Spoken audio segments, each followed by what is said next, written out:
जय श्री कृष्ण। अध्याय 2। अर्जुन ने श्री कृष्ण की शरण ली। अध्याय 2 का सार। Point number 1। अर्जुन अपनी दुर्बलता को स्वीकार करता है। वह विनीत होकर भगवान से शरण व मार्गदर्शन की याचना करता है। यह भक्ति की प्रारंभिक अवस्था है। देखिए, ये सबसे इम्पोर्टेंट वर्स लगता है मुझे भागवत गीता में, बिकॉज अगर अर्जुन ये भगवत गीता में ये वाला श्लोक नहीं आता, अगर अर्जुन की ये मेंटल स्टेट नहीं होती और याचना नहीं करता वो भगवान से, तो फिर आगे की भगवत गीता भी नहीं होती। राइट, इसको हम प्रारंभिक स्टेज, प्राइमरी स्टेज कहते हैं डिवोशन की, बिकॉज यहाँ से बताया जा रहा है कि अर्जुन कैसे हम्बल हो जाता है, वो अपनी कमियाँ मानता है ना, वो दुर्बलता को स्वीकार करता है और वो कहता है कि प्रभु मुझे अपना शिष्य बना लीजिए, मुझे शरणागत कर लीजिए और मुझे राइट गाइडेंस दीजिए, है ना। इससे पहले की स्टेजेस में जो सोल है वो तो भगवान से चीज़ें मांग रही है। राइट, हम जनरली भगवान से चीज़ें मांग रहे हैं या भगवान को कंप्लेन करते रहते हैं। बट ट्रू सेंस में डिवोशन तब शुरू होती है जब हम ये मानते हैं कि भाई मुझे तो ये पता ही नहीं है कि मेरे लिए सही क्या है, गलत क्या है, मैं तो मूर्ख हूँ, मैं तो अज्ञानी हूँ। प्रभु आप ही मेरे गुरु बन जाइए और मुझे ये बताइए कि मेरे लिए बेस्ट क्या है। ये जो भाव आपके अंदर आएगा, ये प्रार्थना है जो आपको रोज़ दिन में 10 बार कीजिए, 20 बार कीजिए, 30 बार कीजिए, क्योंकि यही एक सच है कि हमें सच में नहीं पता है कि हमारे लिए सही क्या है। हमारे परम पिता परमेश्वर को, भगवान श्री कृष्ण को ही पता है कि हमारे लिए बेस्ट क्या है। सो विनीत हो जाइए, क्योंकि प्रभु दीन बंधु हैं। दीनता से ये स्वीकार लीजिए कि हमारे अंदर करोड़ों अरबों कमियां हैं प्रभु, लेकिन आप परफेक्ट हैं और हम आपकी उस परफेक्ट गाइडेंस के लिए आपसे भीख मांगते हैं। मतलब जितना आप झुक जाओगे, है ना, और शरणागति का भाव लाओगे, उतना ही आसानी से भगवान आपका मार्गदर्शन करेंगे और फिर आपकी लाइफ में वंडर्स होंगे। Point number 2। भगवान श्री कृष्ण अर्जुन को आत्मा का ज्ञान देते हैं। भगवान ये समझाते हैं कि शरीर का तो नाश हो जाता है, परंतु आत्मा अजर, अमर व अविनाशी है। देखिए, हमारी सारी प्रॉब्लम्स का कारण क्या है? अर्जुन भी क्यों कंफ्यूज हो रहा है वॉर में? तो उसको लग रहा है मेरे रिश्तेदारों को मुझे मारना पड़ेगा, राइट, बिकॉज वो बॉडीली लेवल पे सोच रहा है। राइट, तो जितनी भी प्रॉब्लम्स हमें आती हैं वो बॉडी लेवल की प्रॉब्लम्स हैं। नौकरी चले जाना, फाइनेंशियल इशू, बिकॉज हम अपने आप को शरीर मानते हैं, इसलिए फिर शरीर से जुड़ी हुई प्रॉब्लम्स हमें एक्चुअली बहुत ज़्यादा डिस्टर्ब करना शुरू कर देती हैं। सबसे पहले भगवान ने यहाँ पे साइंस ऑफ सोल समझाया कि भाई तुम शरीर हो ही नहीं, तुम तो एक आत्मा हो। जैसे आप कपड़े बदलते हो, वैसे ही आत्मा जो है वो शरीर बदलती है। ठीक है, तो ऐसा नहीं है कि शरीर का ख्याल मत रखो, बट ये समझो कि अविनाशी तत्व क्या है, जो हम हैं वो अजर है, अमर है, और हम भगवान की लेट्स से एक एनर्जी है। राइट, तो आत्मा तत्व पे अगर हम फोकस करते हैं तो ये संसारिक दुख जो है उनका नाश हो जाता है, बिकॉज आत्मा लेवल पे हमारे जीवन में कोई कष्ट नहीं आ रहा है। और जितना इस कॉन्सेप्ट को समझोगे उतना शरीर के लेवल से विरक्त हो जाओगे और उतना ही शरीर के लेवल पे आप रोल प्लेस करोगे, बट जोर का झटका धीरे से लगे। अगर कोई XYZ इश्यूज आ भी जाते हैं आपकी लाइफ में, बट आप उससे विचलित होना बंद कर दोगे। Point number 3। सुख दुख तो क्षणिक हैं और इंद्रिय बोध से उत्पन्न होते हैं। जो व्यक्ति इनमें सम रहता है वे मुक्ति के योग्य है। तो मुक्ति के योगी कौन है? देखिए, भगवान ने सर्दी और गर्मी के एग्जाम्पल से हमें समझाया था इस चैप्टर में कि भाई जैसे सर्दी ना आपके इनविटेशन से आती है, ना गर्मी आपके इनविटेशन से आती है। जब सर्दी आनी है तो सर्दी आ जाती है, जब गर्मी आनी है तो अपने आप ही गर्मी भी आ जाती है। वैसे ही सुख और दुख होता है। राइट, और ये इंद्रिय बोध से उत्पन्न होते हैं। राइट, सेंस परसेप्शन से। हमारी इंद्रियां, एक की इंद्रियां एक रेस्टोरेंट में जाते हैं, कहती हैं घर का खाना बहुत स्वाद है, हो सकता है सेम खाना कोई और खा रहा हो, वो बोले कि खाना बेहद बेकार है। ठीक है, आज हमारे मन को कोई और चीज़ अच्छी लग रही है ना। लेट्स से कोई पर्सन नॉन वेज खाता है तो उसको नॉन वेज खाना बहुत अच्छा लगता है उसकी इंद्रियों को। जब कोई भक्त बन जाता है और वेजिटेरियन बन जाता है तो उसको बाद में लगता है कि यार कैसे कोई नॉन वेज खा सकता है। तो कैसे हमारी इंद्रियां एक इमेज क्रिएट करती है ना। जब कुछ मन के मुताबिक हो जाता है तो हमें लगता है वाह सुख आ गया है। जब मन के विपरीत कोई चला जाती है चीज़ तो ऐसा लगता है कि दुख आ गया है, तो ये जो मन है और इंद्रियां हैं ये एक इमेजेस क्रिएट कर रही हैं, उसी को सुख और दुख कहते हैं। और ये क्या है, ये क्षणिक हैं, टेम्पररी हैं। तो भगवान कह रहे हैं मुक्ति के योग्य वो होगा जो इसमें संभाव लाएगा। सुख में भी प्रभु का नाम जपिए, सेवा कीजिए, दुख में भी प्रभु का नाम जपिए और सेवाएं कीजिए।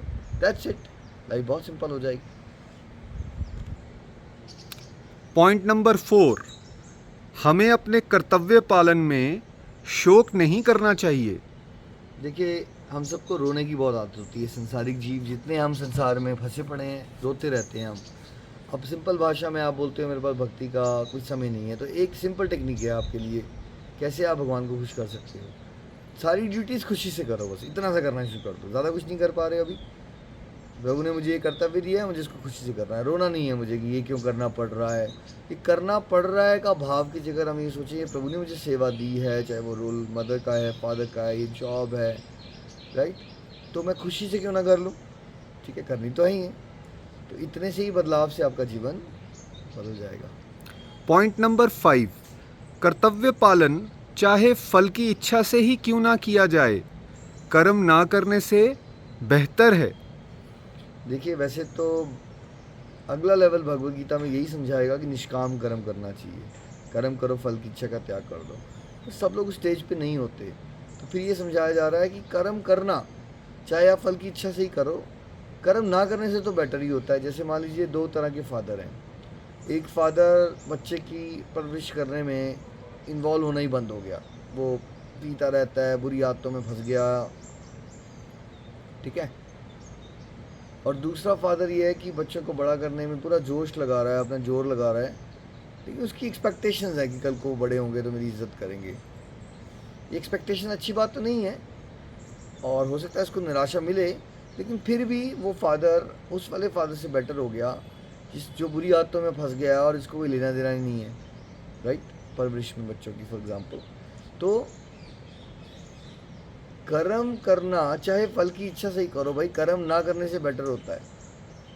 वो अलग बात है कि कर्म करोगे, अगर फल की इच्छा रखोगे तो चिंता जरूर रहेगी, स्ट्रेस फ्री तो नहीं हो पाओगे।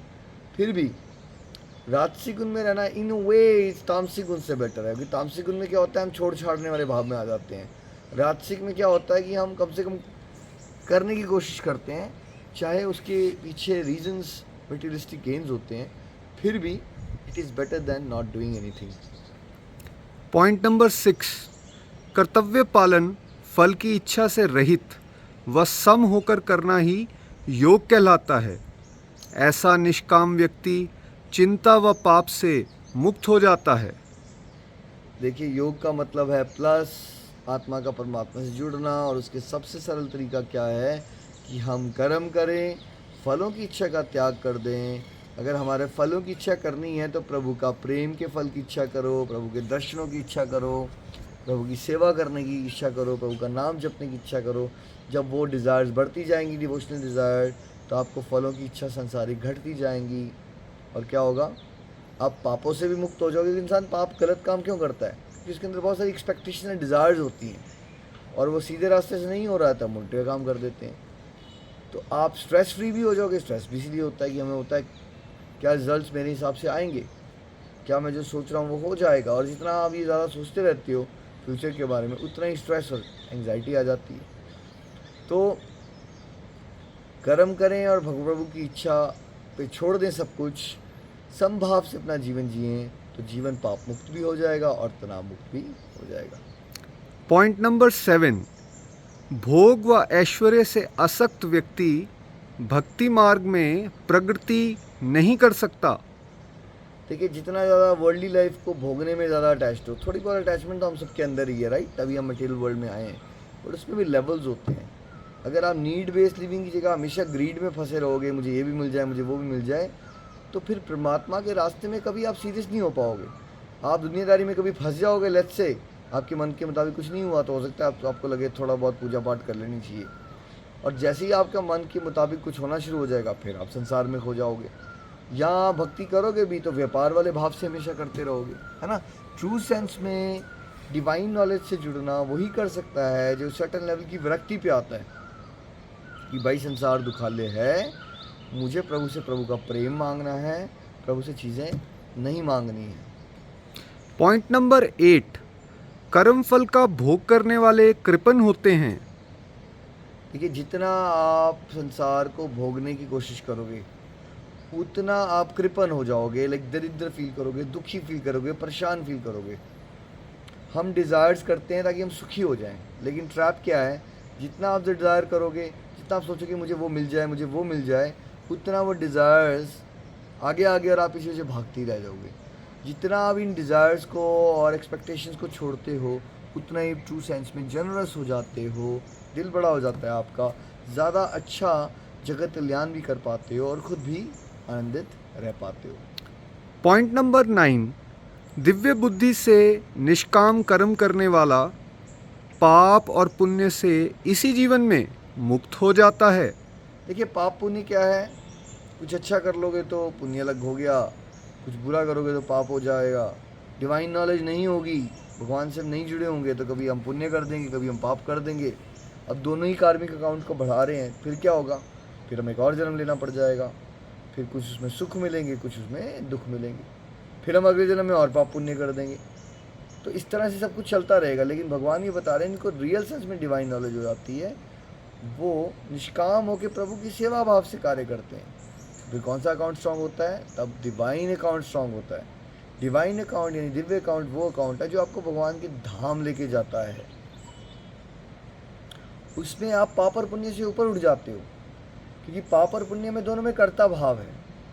जबकि जब आप जगत कल्याण सेवा भाव से करते हो, विनीत हो जाते हो, निमित्त मात्र के भाव से करते हो, तो आपके सारे के सारे कर्म जो हैं वो प्रभु में लीन हो जाते हैं, ब्रह्म में लीन हो जाते हैं और उसका कोई रिएक्शन नहीं लेना पड़ता। तो ऐसे कर्मों को दिव्य कहते हैं और ऐसा व्यक्ति जो है वो पाप पुण्य से मुक्त होके इसी जीवन में आनंदित हो जाता है। पॉइंट नंबर 10, कछुआ हमें सिखाता है कि इंद्रियों को वश में कैसे रखें। देखिए, कछुआ क्या सिखाता है हमें, जब खतरा आता है तो कछुआ अपने खोल में चला जाता है, और जब खतरा नहीं होता तो फिर से अपनी इंद्रियों को बाहर निकाल लेता है। वैसे ही योगी पुरुष कछुए से ये सीखता है कि जब संसारिक लेवल की माया के तरंगे बहुत ज़्यादा हो तो वो अपने आप को एकांत में ले जाता है। जैसे मान लीजिए आपको पता है कि इस पर्टिकुलर पार्टी में मुझे जाना पड़ेगा, तो अगर आप की इंद्रियां आपकी संयम में है तो आप जाओगे, एक फ़ोटो खिंचाओ, थोड़ा गिफ्ट दो, 5-10 मिनट बात करो, है ना, छोटा मोटा कोई प्रसाद लेना है तो लो, और वहाँ से 15-20 मिनट में वो निपट जाएगा वहाँ से और फटाफट निकल लेगा। वो अपनी इंद्रियों को ऐसे फैलाएगा नहीं वहाँ कि गप्पे मारने बैठ गए, 2 घंटे टाइम पास करने बैठ गए, क्योंकि वो समझता है कि मैंने यहाँ पे अपने आप को अगर फैलाया तो माया मेरे पे बहुत ज़बरदस्त अटैक कर देगी। अब मान लीजिए वो उसी पार्टी में गया और वहाँ पे उसको कोई ऐसे कुछ फ्रेंड्स मिल गए जो कह रहे हैं वाह यार तेरे अंदर तो कितना बदलाव आया है, तो कितना पॉजिटिव कैसे रहता है, और उसको भगवान के बारे में बताने का मौका मिल गया, तो हो सकता है वो आराम से आधा घंटा रुक के, 1 घंटा रुक के वहाँ पे उन लोगों को भगवान के बारे में गाइड भी कर पाए। अगर वैसा मौका नहीं मिल रहा है तो फॉर एग्ज़ाम्पल, तो उसको ये भी नहीं है पड़ी है कि मैं हर बार बातें करूँ। उसको पता है कि मैंने अपनी हर एक इंद्रिय को ईश्वर की सेवा में लगाना है। सेवा का मौका मिलेगा, प्रभु के गुणगान का मौका मिलेगा तो हम अच्छे वक्ता बन जाएंगे, अदरवाइज हम एक अच्छे श्रोता हैं। तो ये जो आर्ट है ना, कब अपने सेंसेस को यूज़ करना है और कब नहीं यूज़ करना है, ये हमें कछुए से सीखना चाहिए। परम रस का आस्वादन करने से इंद्रिय भोग की लालसा नष्ट हो जाती है। देखिए, भगवान ने इस अध्याय में ही समझाया था कि कई बार एक्सटर्नली आप चीज़ें छोड़ भी देते हो ना, लेकिन अगर आपको भक्ति का परम रस का स्वाद ही नहीं चखा हुआ ना आपने, तो होगा क्या कि वो भोगों की अभिलाषाएं अंदर से ख़त्म नहीं होती। वेरज एक बार अगर प्रभु की भक्ति का मज़ा आना शुरू हो जाए किसी को, तो उसके बाद क्या होता है, आपकी इच्छा ही नहीं करेगी वो चीज़ें जो आप उल्टी सीधी कर रहे थे पहले।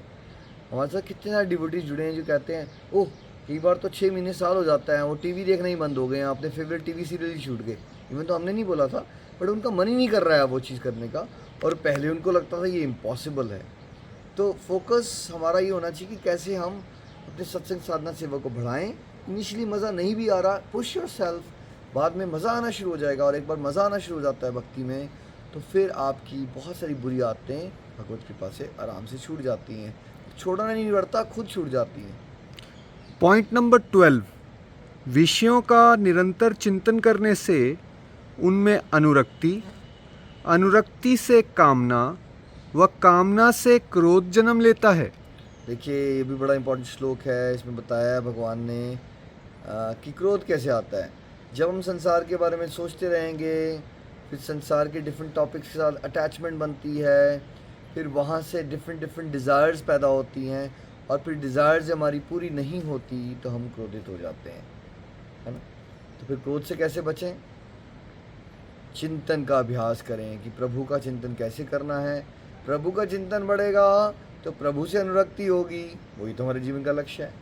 प्रभु से अनुरक्ति बढ़ेगी तो डिवोशनल डिज़ायर्स बढ़ेंगी, संसारिक डिज़ायर्स घटेंगी, और जब संसारिक डिज़ायर्स घटेंगी और प्रभु की डिज़ायर पाने की डिज़ायर्स बढ़ेंगी, जगत कल्याण की डिज़ायर्स बढ़ेंगी, तो आप पाएंगे कि ऑटोमेटिकली आपके क्रोध का ग्राफ नीचे आ गया है।